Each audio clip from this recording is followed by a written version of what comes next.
Well, everybody, it has been another exciting year for video games. Not exciting in other aspects since most of us were stuck inside, but hey, again, at least we had video games to keep us company. There were just too many to talk about, really, but of all the hundreds that came out this year, these 10 made it to the top of my list. At number 10, perhaps an odd title, we have Deadly Premonition 2. Which was a huge surprise that, first of all, that it got announced and came out in a somewhat timely manner. And this game is just filled with bugs. It runs poorly, it looks like crap, it doesn't play well, but gosh darn it, I love the characters so much, and it was so great to revisit all those characters that I loved, and some new ones too. I don't think the story is as good as the original, but I was pleasantly surprised, let's say. And it's just kind of one of those games where I acknowledge that most of the world is not going to enjoy this game, but for fans that like the original, I think hopefully they're right there with me with just enjoying another adventure with York. At number 9, another controversial title, Cyberpunk 2077, which I should not reward CD Projekt Red with putting this anywhere near a top games list. But I played it on PS5 and it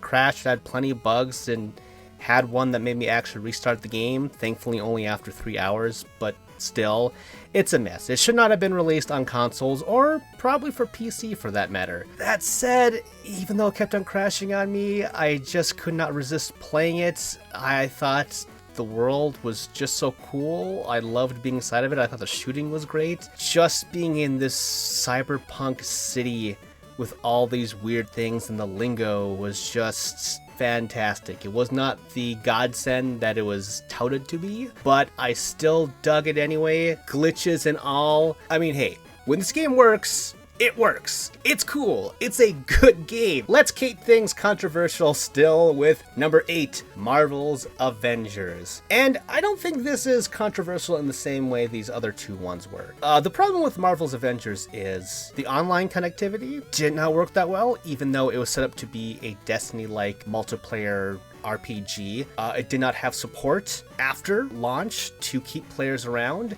In fact, the grinding was just a problem with all the characters, and a lot of side quests just locked to higher tiers without things carrying over in a timely manner. It was just a time sink, but not in a good way. The actual story was really, really good. They kind of made this out to be, again, like a huge multiplayer sensation, and they didn't really talk that much about the story, which I guess is a good thing because it was a genuine surprise coming into it and be like, wow, this is actually a high quality story adventure, on the same level as Marvel's Spider-Man from 2018. Maybe this too should have been, pushed back as a 2021 release, especially since the new console versions for PS5 and Xbox Series X did not come out. But hey, maybe 2021 they'll put things together. But either way, I still had fun with it. All right, number 7, no controversy at all, Animal Crossing New Horizons. This was actually the first Animal Crossing that I ever jumped into in a full-time manner. Animal Crossing New Horizons just came out at the right time. It actually got 2 of my friends to buy Switches. No, 3 of my friends. 3 of my friends bought Switches just for this game, and we had a blast playing with each other. It was only probably about a month and a half that kept my attention, but that was a daily routine for me that just kind of kept me sane, all the way up into a later game, which I'll talk about obviously later. But yeah, at number 6, speaking of Marvel Spider-Man, we have the Miles Morales, let's call it thing. It was weird the way they kind of broadcast this thing. People were confused if this was just DLC or a full-on sequel or what. And the answer is kind of somewhat in between, but getting into Miles' character was just great. I actually liked a lot of his moves better than Peter Parker's. Looked great on PS5. It was a great showcase to show the load times. The triggers were sensitive, swinging around, that was awesome. Visually, I don't think it looks, a huge step up on the PS5. I think the best looking PS5 game is probably Demon's Souls. Yeah, it was still another fun adventure, even though it wasn't a full-on sequel. At number 5, we have Resident Evil 3, the remake, which I surprisingly liked a lot more than Resident Evil 2. I think a popular opinion is Resident Evil 2, just the original, was the best in the series, and then I replayed it again just before the remake came out, and I didn't really have that much fun with it. Kind of my memory was it all being about the police station, which actually not a lot of it is. Just a small fraction, maybe a third of it is the police station. A lot of it is a lot of bummer stuff, and I kind of thought they could fix that with the remake, and they kind of didn't. It's a whole other video. I actually liked what they did with Resident Evil 3 because there wasn't the two different stories going on, which actually kind of made me want to immediately replay it again. I thought it was just a more cohesive narrative. I thought what they did to make the remake better than the original. Yeah, Nemesis is terrifying and annoying as well, of course, you know, always getting in your way, but terrifying nonetheless. Looks great, plays great.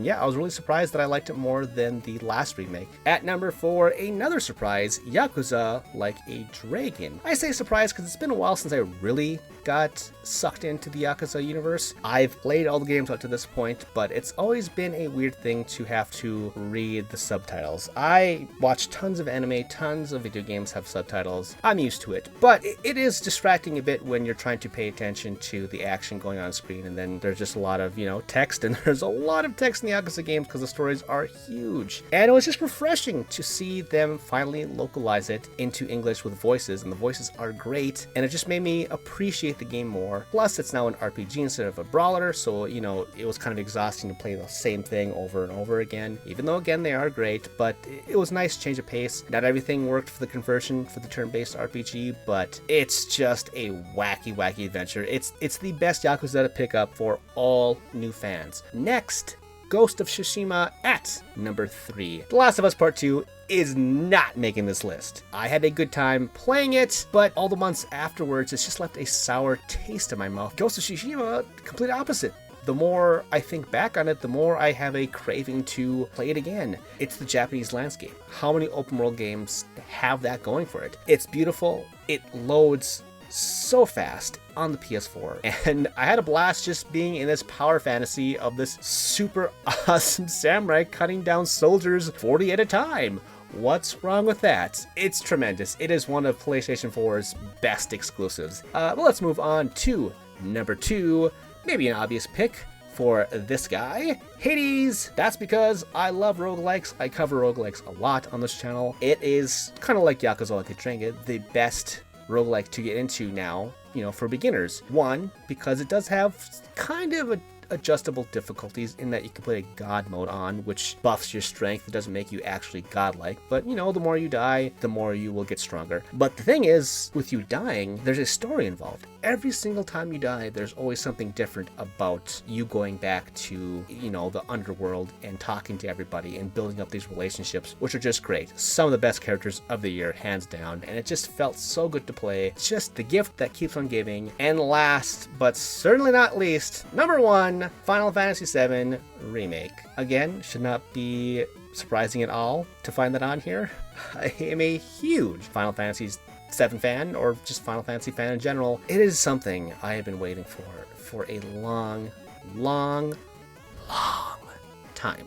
Ever since they had that tech demo for the PS3, I thought, hey, a remake would be awesome. And then they finally actually officially announced it, and it took a long time to come out, but when it did, it was well worth it. It is not a full-on remake, which a lot of people really wanted, myself included, but after playing it, I was like, no, this is better than an actual full-on remake, because I will always have a way to go back and play that original game. I've written 20 plus articles for TheGamer and Game Rant on Final Fantasy VII Remake. It's just, again, another thing that the gift that keeps on giving. There's not enough time for me to gush about this game. I love the new addition to combat. I love the new additions to the characters. Cloud being as funny as he was strange, but I got used to it, and there's just so much to say. And let's just leave it at that, otherwise I'm going to be rambling all night here. But that is it.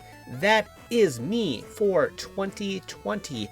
I will have one more video going out before the end of the year, but this will be my last time talking, so I just wanted to put it out to all of you. Thank you all for supporting me, watching my stuff here. Of course, you can watch, or I should say read, more of my stuff on Game Rant and The Gamer. I'll have links below as always. Thanks for all the viewers. Thanks for all the publishers and developers working with me this year, giving me games, giving me a chance, etc. for a small channel like myself here. It was a bad year overall for life, but for video games, it was awesome. Thanks to all of you.